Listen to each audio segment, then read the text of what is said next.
Lanitra manga tsy misy pentina izay no hita nandritry ny andro vitsy izay. Efa niakatra ihany koa ny maripana ka nampiova ny fomba fiakanjo izany. Ho an'ireto tovovavy ireto, nampirimina ny akanjo mafana ka nasolo itony ambonin'ny bory-tanana itony. Za ma zany tamin'ny mavaina fotava be dia tonga dia mafana dia nanao douche dia nanao débardeur. Fa hitako hoe misy masoandro ivelany dia bon, mafana zay. Akanjo maivana, ny short sy ny ambonin'akanjo maivana indray no anaovan'ny lehilahy.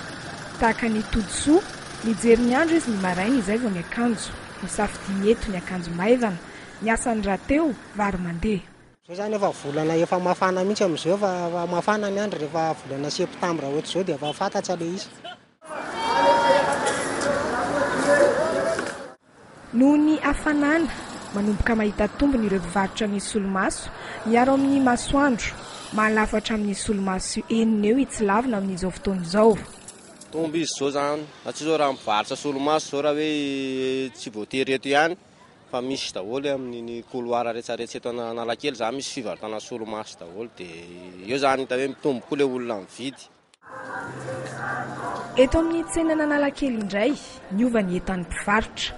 Tsy ny akanjo mafana be intsony no amidy eto ho an'ny vehivavy, fa nasolo ny robe sy ny tunika maivana. Zay